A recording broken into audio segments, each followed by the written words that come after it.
আমাদের দেশে কিছু মহিলা আছে, যদি চেহারা থাকে হাই পায়ে থাকে যাই যায়, পেট খালি পিঠ খালি, বোরখা ছাড়া চলে। আমি হিসাব করে দেখলাম ওই মেয়েটা হলো অরিজিনাল শয়তানের শালী। কত কম না কে ভাই? যখন একটা শার্ট বানাইতে যায়, এই ভাইয়ের জামার হাতা থাকে বাঁধান ফুল, আর বাবিরি যখন ব্লাউজ বানায় এইটা থাকে বাঁধান হাত। আমি চিন্তা করে দেখলাম ওরাই দুইজন শয়তানের বাপ। জোরে কোন? হ্যাঁ, আপনি জানি আবার খাম ভাঙে নিয়ে যান না।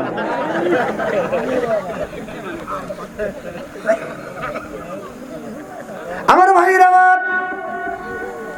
দেখেন ভাই, যখন শার্ট বানাতে যায় হাতা থাকে ফুল, আর বাবির যখন ব্লাউজ বানায় সেটা হয় বাঁধান হাত হাত। কথা বুঝতেছেন না ভাই? যখন জামা বানাতে যায় চুলটা থাকে বাঁধান আপনার কোমরের নিচে, আর বাবির যখন ব্লাউজ বানায় সেটা থাকে বাঁধান নাবির হলো উপরে। কথা কি বাঁধান বুঝতেছেন? আমি চিন্তা করে দেখলাম ভাইয়ের পেটটা আপনার এই জামা দিয়ে কেন পেটটা ঢাকে, বাবিরটা কেন উদলা রাখে, ভাইয়ের পেটের মধ্যে কি আছে হিসাব করে গবেষণা রিসার্চ করে দেখলাম ভাইয়ের পেটের মধ্যে আছে নারী আর বুড়ি পায়খানা আর পেশাবা। বাবির পেটের মধ্যে হলো হাফেজকারী মৌলানা, হাফেজকারী মৌলানা আল্লাহর ওলি হবে, এই গুণে রাখে বাদান আগলা। দেখে যুবকরা হয়ে যায় বাদান পাগলা। এখান থেকে এই পর্যন্ত হলো কাটা, এরপরে বাদান ডাইন ফাটে হলো ফাটা, আর বাম পাশে হলো কাটা, পিছনে হলো বাদান কেসি গেট। কাটা ফাটা সে রাজামা নারী দিয়া গায়, ওর না উড়াইয়া নারী রাস্তা দিয়া যায়। জোর জোর কন ঠিক কিনে? আচ্ছা, আপনি বাইডে যে বাবির ডে যে হাত করলেন, ওই বাবি যে পেট বের করিয়া রাস্তা দিয়ে যায়, অন্য মানুষ যে দেখে, আপনার একটুকু শরম লজ্জা করে না? হ্যাঁ, এই বেশ শরম তো শরম করে না? না না, আপনাদের সবাই বলতেছি না, যারা এই কাজ করেন একটুকু শরম করে না? আরে জিনিস হলো আমার দিনে যদি মানুষ টাকা থাকে, আমার দিনে হিংসা হওয়ার কথা, রাগ হওয়ার কথা। কতক্ষণ না কে তুই এত তোর মন সাদা, নিজেরটা মানুষটাকে বিলিয়ে দিয়ে দেখা দিতে দেখ, মাল দেখ। না না, হাসেন কেন? লজ্জা করা উচিত, লজ্জা করা উচিত। তাহলে তো ঠিক কবেনি। না না, এগুলি করবেন কেন? এগুলি করবেন কেন বাবা?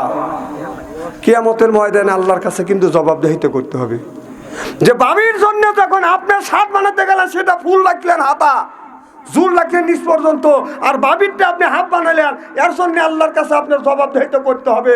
কারণ আপনার পেটের মধ্যে থাকবে নারী আর বুড়ি পায়খানার প্রসাব, বাবির পেটের মধ্যে হাফেজকারী মৌলানা মুক্তি হবে।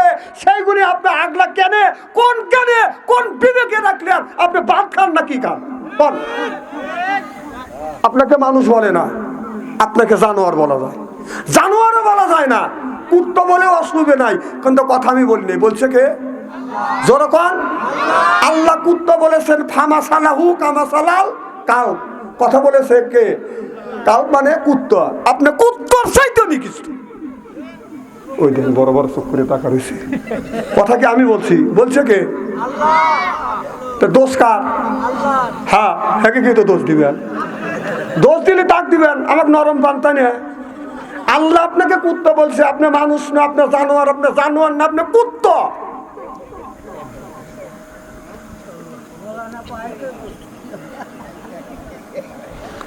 আমার ভাইরা, মুসলমান ভাইরা, আল্লাহর হাবিবের পিয়াম্মাদের ভালো করে লক্ষ্য করে শুনুন, আমলে নিয়তে শুনতে হবে। আমি আপনাদের পায়ের নিচে হাত থেকে অনুরোধ করে বলবো, এই বউটা আপনি বিয়ে করবার আগে আপনার কার সাথে বিয়ে হবে এটা তো আপনি জানেন না। এটা লিখে রেখেছে কে? যার সাথে যার জুরি লেখা আছে আজ হোক কাল হোক তার সাথে তার বাদান বিয়ে হবেই। কিন্তু ওই মিয়ার মা বাবা, আপনার ওই মেয়ের মা বাবা আপনার 12 বছর 14 বছর 20 বছর পর্যন্ত 22 বছর পর্যন্ত বাপদান দেখাশোনা করেছে, দায়িত্ব পালন করেছে। মেয়েটা যখন বড় হয়েছে 3 কথা কবুল বলি আপনার হাতে তুলে দিছে, ওই মেয়েটার বরণ পোষণের দায়িত্ব হলো আপনার। জোরকান ঠিক কিনা? আমরা যখন বিয়ে করতে যাই 3 কথায় বাদান কবুল বলে, কাবিল তু কবুল বলো, আলহামদুলিল্লাহ আলহামদুলিল্লাহ আলহামদুলিল্লাহ বলে কবুল করি।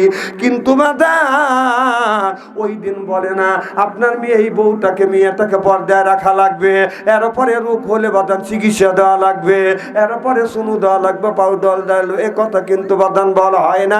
আপনি যখন বলেছেন আলহামদুলিল্লাহ আমি কবুল বললাম, এই কবুলের মধ্যে ঢুকে গিয়েছে মেয়েটাকে পর্দায় রাখা লাগবে। কবুলের মধ্যে ঢুকে গিয়েছে এই মেয়েটাকে পর্দায় রাখা লাগবে, বড় ব্লাউজ দিতে হবে, রোগ হইলে চিকিৎসা করতে হবে, এরপরে সুনু পাউডার সব দিতে হবে। এক কথায় কলমা যেদিন আপনি পড়ছেন ওদিন থেকে সুদ ঘুষ আর মিথ্যা কথা বলা যাবে না।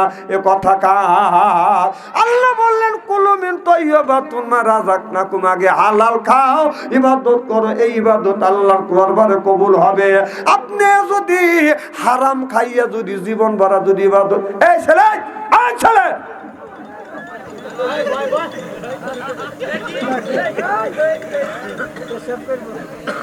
এসব লোক মোতা ফালাবো এখানে, আবার যদি তো কোঠা দেখি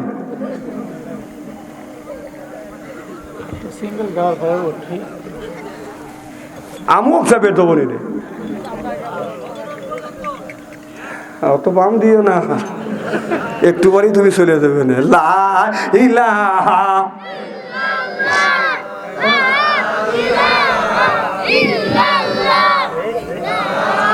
সবন এখানে এসো, সবন উঠে এসো।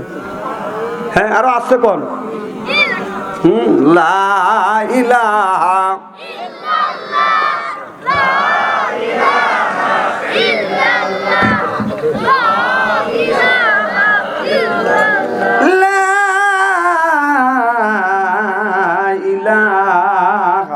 ইল্লাল্লাহু মুহাম্মাদুর রাসূলুল্লাহ।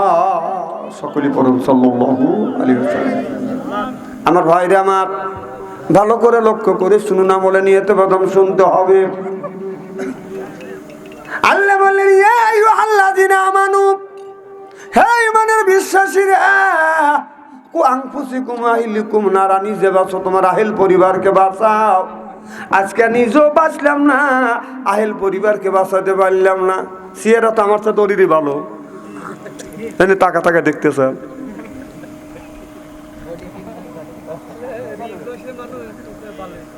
না ইয়ং ম্যান দেখবে তো ভালোতে লাগবে, আমরা বুড়ো হয়ে গেছি তো, আর আমার যত দাম নাকি আমি কোরবানি দিও আমার। শোনেন, যারা বুড়ো আছেন আল্লাহ শুকুর আদায় করেন। যদি ওই কোরবানি যদি ফরজ অথবা অজীব হওয়া যায় তো ইসমাইল আলাইহিস সালাম এক বুড়োকে বাঁচা রাখতো না, সব বুড়োকে জব করতো।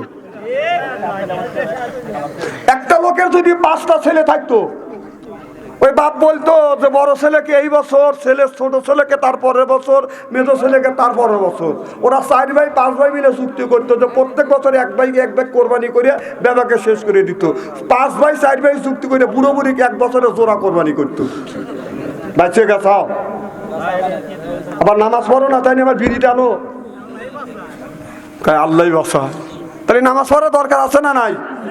তাহলে আল্লাহ শুকুর আদায় করার দরকার আছে না নাই? এদিনই বলতেছি বুড়োরা বাইসে গেছাও, এখনো বিড়ি নামা বাদ দাও, নামাজে যাও, মসজিদে যাও। 60 বছর 70 বছর বয়স হয়ে গেছে, এখনো বিড়ি টানে, তোর লজ্জা করে না? সব ওয়াজ করবো না।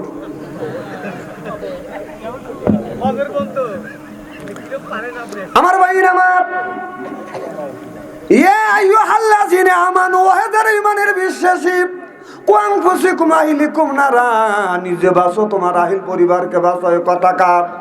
আজকে নিজেও বাঁচলাম না, আহেল পরিবারকে বাদান বাঁচাইতে পারলাম না। আপনি নামাজ পড়েন বাদান জান্নাতে যাওয়ার জন্য, আপনি নামাজ পড়েন বাদান বেহেশতে যাওয়ার জন্য, আপনি রোজা রাখেন, নামাজ পড়েন আপনি ওই জান্নাতের আশা। আল্লাহ বেহেশতে দিল, আবার তালা লাগা রাখলো, চাবি কার কাছে দাও? কি শখ, নামাজ না পড়ি চাবি তালাশ করে। ফেরেশতা বলবে চাবি আমার কাছে না, আল্লাহর কাছে। সুবহানাল্লাহ, এটা জোর কর। বান্দা ফেরত চলে যাবে আল্লাহর কাছে। কার কাছে? ডাক দিয়ে বলবে, আল্লাহ রে, তুমি আমারে জান্নাতে দিলে, আবার তালা লাগা রাখলা, রাখলা তো রাখলা, চাবিটাও তোমার কাছে রেখে দিয়েছো। বুঝছি আল্লাহ তোমার চাবিদার কথা মনে নাই। হাজার হাজার মানুষ, লক্ষ লক্ষ মানুষের বিচার করবে, আল্লাহ মনে না থাকাই স্বাভাবিক, তাই না? এটা কয়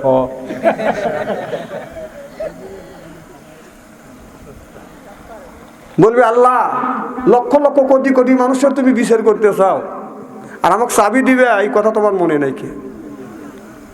কত ডাকাত বেনামাজির গোষ্ঠী। আপনারা ভালো, যারা নামাজ পড়েন আমি ওদের বলছি, আপনারা নামাজ তো পড়েনি। আবার বলতে মন ছোট করে ফেলেছে, যে জীবনে এক ওয়াক্ত নামাজ পড়ছে তার নামাজ কাজা হয়েছে, ওর বেনামাজি না, ওর নামাজ কাজা হয়েছে, এই কাজার হিসাব আল্লাহর কাছে দিতে হবে। সুবহানাল্লাহ, একটু জোরে কম। এখন হাসি দেখতেছি, যেই বেনামাজির জাত করছি মুখ ছোট করছে। আমি অত কাঁচা খোকা পেল আর না যে পাইকিরি হারে আপনাদের বেনামাজি বলবো না। যে জীবনে নামাজ না পড়ছে, সেজদা না দিছে, ওই বেনামাজি। আর যে একটা দিন সেজদা দিছে, নামাজ পড়ছে, ওর নামাজ কাজা হয়ে গেছে। আমার কথা কি বুঝতেছেন? পাবলিক চিন্তা করতে, জীবনে তো যদি জুমা নামাজও না পড়ছে, বিয়ের দিন তো নামাজ পড়ছি, তাহলে তো আমার শেষ দাস, আমি তো বেনামাজি না, আমি আপনাকে বেনামাজি বলবো কেন? না না, আপনার সাথে তো আমার তো কোনো শত্রুতা নাই, কেন আমি বেনামাজি বলবো?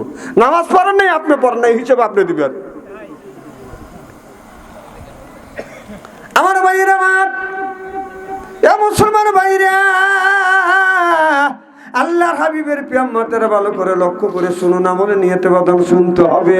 আল্লাহ কোরআন কারিমের মধ্যে 80 থেকে 82 জায়গা বললেন, ওয়াকিমুস সালাহ, নামাজ কায়েম করো, অতু যাকাত, যাকাত আদায় করো, কুতিবা আলাইকুমুস সিয়াম, রমজান মাস আসতে রোজা রাখো। কথা কার?